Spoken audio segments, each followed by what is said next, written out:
Hello everybody. तो आज हम क्लास 10th का एक चैप्टर पढ़ने जा रहे हैं, footprints without feet. Yes, supplementary book भी इसी नाम से है, इसी टाइटल से। ये चैप्टर बहुत ही इंटरेस्टिंग है, आपको बड़ा मज़ा आएगा। इस चैप्टर को लिखा है H.G. वेल्स ने, है ना। चैप्टर शुरू करने से पहले मैं आपसे एक क्वेश्चन पूछना चाहता हूँ कि अगर आप में ये एबिलिटी हो कि आप इनविजिबल हो सकते हो, आप गायब हो सकते हो, तो आप क्या करोगे, है ना। नीचे कमेंट करके बताइए। तो चलिए इस चैप्टर का मैं पहले आपको ओवरव्यू दिखा देता हूँ। ये चैप्टर ग्रिफिन, एक साइंटिस्ट की स्टोरी है। ग्रिफिन नाम का एक साइंटिस्ट है, ये उसकी स्टोरी है। उसने एक रेयर ड्रग, जिसे कहते हैं ना, एक दवाई, एक औषधि, उसका आविष्कार यानी कि उसको डिस्कवर किया है, वो कर लिया है। ये किसी अनक्लोथ पर्सन, ध्यान से सुनना स्टूडेंट, अनक्लोथ पर्सन मतलब एक ऐसा इंसान जिसने कपड़े नहीं पहने हैं, तो उस इंसान को वो इनविजिबल यानी कि अदृश्य बना सकती है, दिखाई नहीं देता वो। ग्रिफिन और उसका लैंडलॉर्ड, मकान मालिक, एक दूसरे को पसंद नहीं करते थे। एक दिन ग्रिफिन ने अपने मकान मालिक के मकान को आग लगा दी। फिर उसने अपने रेयर ड्रग्स, जो दवाई बनाई थी उसने, वो स्वेलो यानी कि वो दवा उसने निगल ली। उसने अपने कपड़े उतार दिए और वो किसी को, मतलब कहते हैं ना, वो हर किसी को देख सकता था, लेकिन उसे कोई नहीं देख सकता था। वो अदृश्य हो गया, इसलिए वो पकड़ा नहीं गया। लेकिन वो कपड़ों के बिना था और मौसम बहुत ठंडा था। रात गुजारने के लिए वो एक स्टोर यानी कि बड़ी दुकान में घुस गया। उसने दुकान में से कुछ फूड यानी खाना चुराया और खा भी लिया। जब सुबह हुई तो वो दुकान से चला गया।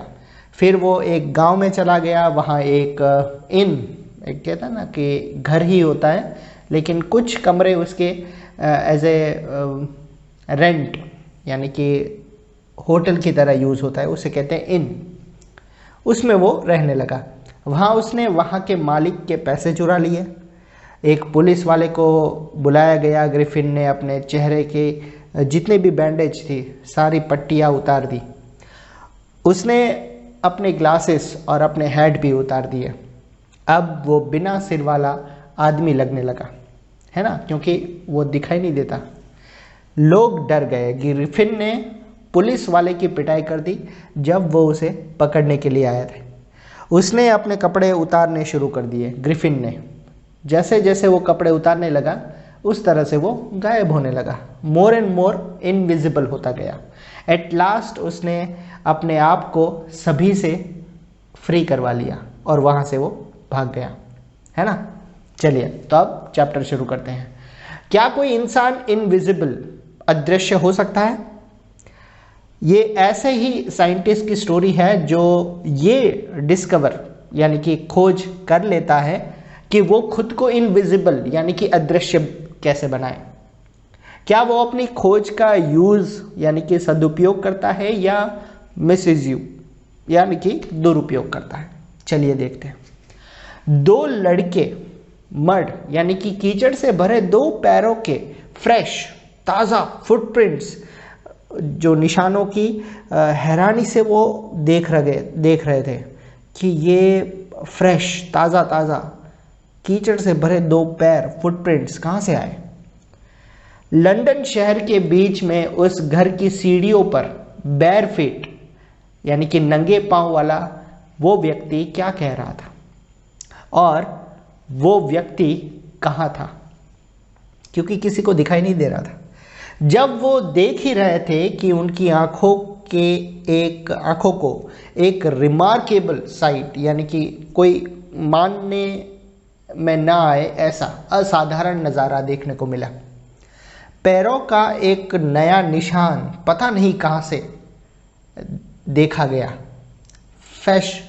एकदम फ्रेश, हाँ, फुटप्रिंट ऐसे ही छपाक से कहीं से प्रकट हो गया। इसके बाद पैरों के और भी निशान, फुटप्रिंट्स, एक के बाद एक करके सीढ़ियों से नीचे की ओर जा रहे थे और स्ट्रीट की साइड है ना, रोड के साइड जा रहे दिखाई दे रहे थे। लड़के फैसिनेटेड यानी कि अट्रैक्ट हुए और वो उस निशान के पीछे पीछे चलते गए जब तक मड यानी कि कीचड़ से भरे वो निशान फेंटर एंड फेंटर यानी कि बिल्कुल मतलब गायब ना होते गए। लास्ट में वो पूरी तरफ से गायब भी हो गए। मिस्ट्री का एक्सप्लेनेशन हकीकत में बहुत ही सिंपल था। बीवाइल्डेड बॉयज, है ना, हक्के बक्के हुए वो लड़के एक साइंटिस्ट का पीछा कर रहे थे जिसने अभी अभी वो खोज, वो डिस्कवरी की थी कि ह्यूमन बॉडी, हाँ ह्यूमन बॉडी यानी कि मानव शरीर को ट्रांसपेरेंट, पारदर्शी कैसे बनाया जा सकता है। साइंटिस्ट ग्रिफिन ने एक के बाद एक कई एक्सपेरिमेंट्स किए थे ये प्रूव करने के लिए कि ह्यूमन बॉडी यानी कि मानव शरीर इनविजिबल, अदृश्य बन सकता था। फाइनली उसने कुछ रेयर ड्रग्स, है ना, दुर्लभ दवाइयाँ स्वेलो यानी कि निगल ली और उसकी body a sheet of glass. Student ये लाइन बहुत ध्यान से सुनना। उसकी बॉडी शीट ऑफ ग्लास, एक कांच की पट्टी की तरह ट्रांसपेरेंट हो गई, but as solid as glass. हाँ, कांच की तरह ठीक है, वो मतलब बिल्कुल ट्रांसपेरेंट हो गई, but as solid as glass मतलब आप उसे टच कर सकते हो, भले ही आप देख नहीं सकते, राइट। सो लाइक दैट, शीशे की तरह वो सॉलिड भी थी। वैसे ग्रिफिन एक ब्रिलियंट, टैलेंटेड साइंटिस्ट था। वो कुछ कहते हैं ना कि लॉलेस यानी कि इलीगल काम भी करने वाला व्यक्ति था। उसका लैंडलॉर्ड यानी कि जो मकान मालिक उसे बिल्कुल पसंद नहीं करता था और मकान मालिक ने उसे बाहर निकालने की कोशिश भी की थी। बदला लेने के लिए ग्रिफिन ने मकान को आग लगा दी। बिना दिखाई दिए उस भाग से निकलने के लिए उसे अपने कपड़े उतार दिए और ये इसी वजह से था कि वो एक होमलेस वंडरर यानी कि जो कहते हैं ना बेघर, घुमक्कड़ बन गया था, जिसके पास ना तो कपड़े थे। वहाँ से निकलने के लिए उसको अपने कपड़े उतारने पड़े। अगर कपड़े नहीं उतारता तो वो सबको दिखाई देता, है ना, इसलिए उसने अपने कपड़े उतार दिए तो उसकी जो बॉडी है वो ट्रांसपेरेंट थी, तो वो किसी को दिखाई नहीं दिया।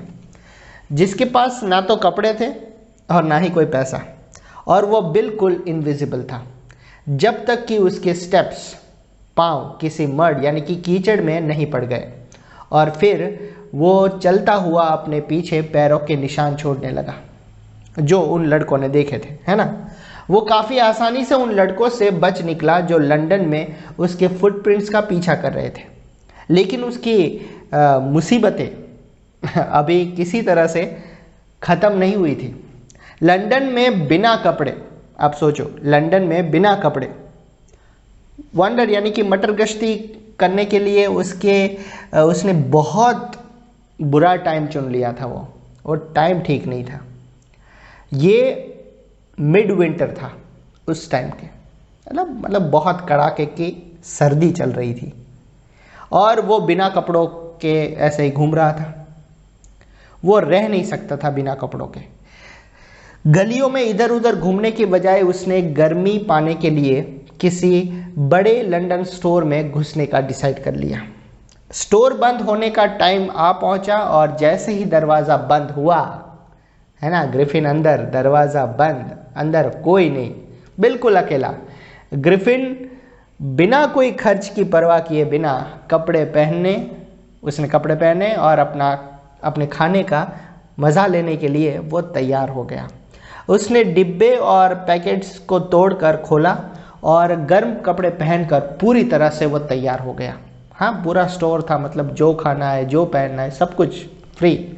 जल्द ही शूज़, ओवरकोट और वाइड ब्रीम हैट पहनकर वो पूरी तरह कपड़े पहना हुआ एक विजिबल पर्सन, है ना, सिर्फ कपड़े, वो शेप, एक ह्यूमन बॉडी का शेप दिख रहा था, लेकिन ग्रिफिन नहीं दिख रहा था। नज़र आता हुआ एक इंसान बन गया। किचन में उसे कोल्ड मीट, एक ठंडा मांस जिसे बिना गर्म किए भी खाया जा सकता है, वो उसे मिला और कॉफ़ी मिल गई। और खाने के बाद उसने वो ग्रोसरी स्टोर में जाकर स्वीट्स यानी कि कुछ मिठाई और वाइन भी ले ली। फाइनली सोने के लिए वो एक गद्दे के ढेर के ऊपर लेट गया। अगर वो सिर्फ टाइम रहते जाग जाता तो सब ठीक था, लेकिन उसे उठने में देर हो गई।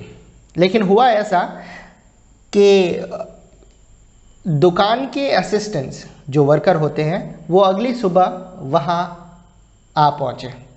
जब उसने यानी कि ग्रिफिन ने उनमें से 2 को अपनी तरफ आते हुए देखा तो वो पैनिक्ड यानी कि वो घबरा गया। ग्रिफिन घबरा गया और वो भागने लगा। स्वाभाविक रूप से उन्होंने उसका पीछा किया।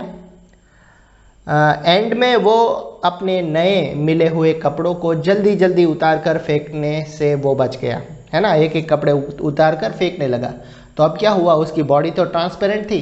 सो फाइनली जैसे ही उसने अपने सारे कपड़े उतार दिए तो वो फिर से किसी को दिखाई नहीं दे सकता।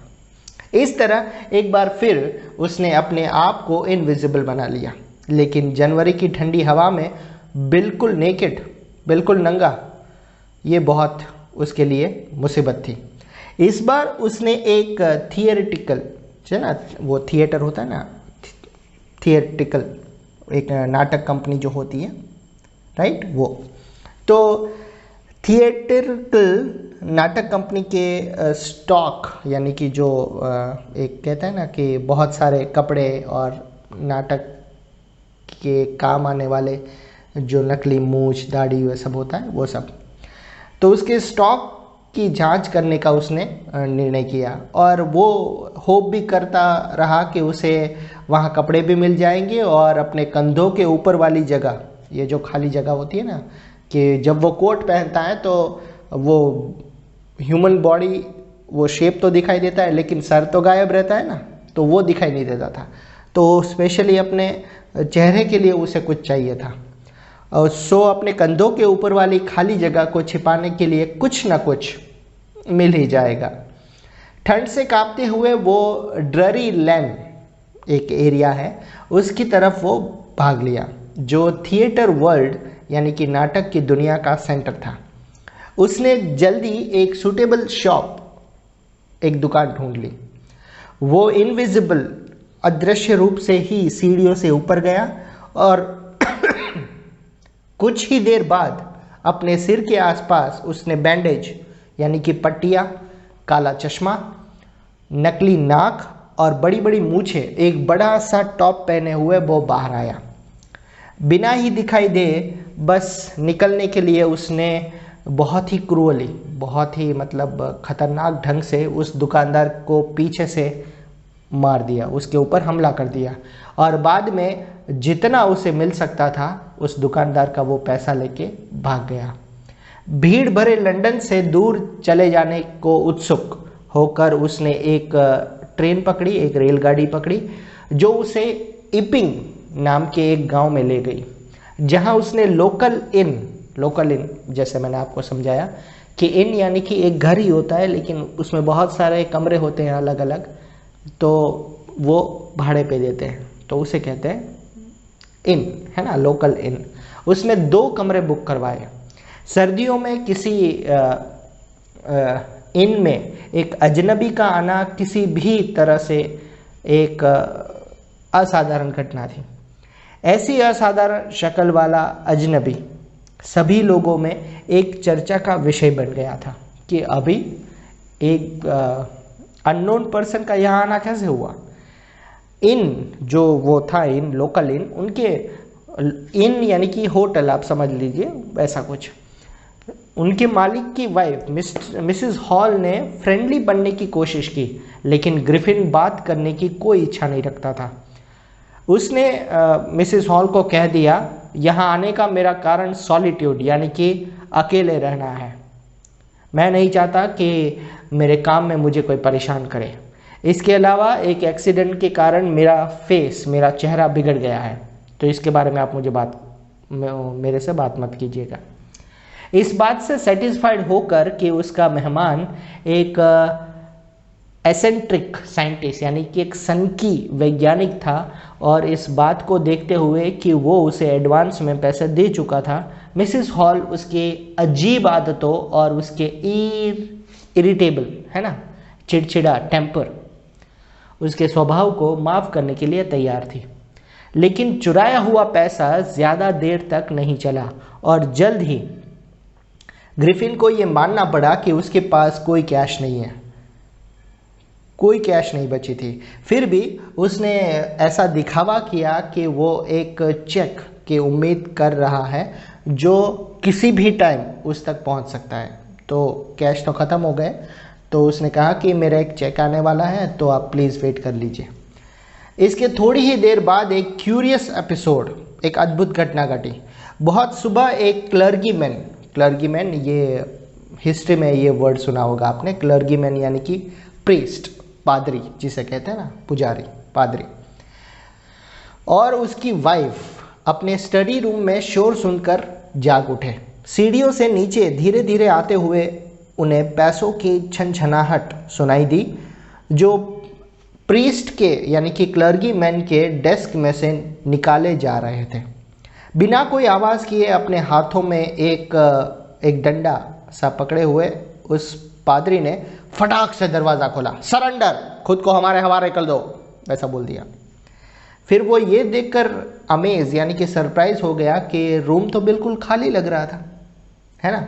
उसने और उसकी वाइफ ने डेस्क के नीचे भी देखा और कर्टन्स यानी कि पर्दों के पीछे भी देखा, वो धुएं की जो चिमनी होती है उसमें भी देखा, वहाँ कोई नहीं था।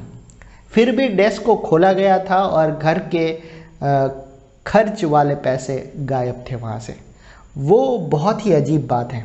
क्लर्गीमैन पूरे दिन भर यही सोचता रहा, लेकिन ये बात इतनी अजीब नहीं थी जितना कि मिसिस हॉल के फर्नीचर का बिहेवियर उस सुबह थोड़ी देर के बाद था। इनका मालिक और उसकी वाइफ यानी कि मिसिस हॉल सुबह बहुत जल्दी उठ गए थे और वो साइंटिस्ट के कमरे का दरवाज़ा पूरा खुला देखकर सरप्राइज हो गए कि वो तो ज़्यादातर लॉक रहता है, बंद रहता है, उसे पसंद नहीं है कि उसके रूम में कोई आए। तो आज वो दरवाज़ा पूरा खुला था। वैसे तो ये अंदर से बंद रहता है और इसमें ताला लगा रहता है, और अगर कोई उसके कमरे में अंदर आता है तो वो बहुत गुस्सा हो जाता है। ये अपॉर्चुनिटी इतनी अच्छी थी कि वो उन्हें खोना नहीं चाहते थे। उन्होंने दरवाजे में से इधर उधर झाँक कर देखा कि वहाँ उन्हें कोई दिखाई नहीं दिया, और उन्होंने छानबीन करने का डिसाइड कर लिया कि चलो देख लेते हैं कि यहाँ पे क्या क्या है। बेड क्लोथ्स यानी कि जो बेड के ऊपर जो कपड़ा और चादर लगी रहती है वो बिल्कुल ठंडी पड़ी थी, जिससे लग रहा था कि साइंटिस्ट काफ़ी टाइम से उठ चुका था। और इससे भी अजीब बात ये थी कि वो कपड़े और पट्टियाँ जिन्हें वो हमेशा पहन के रखता था वो कमरे में इधर उधर पड़ी हुई थी। तभी अचानक मिसिस हॉल ने अपने कान के पास सांस लेने की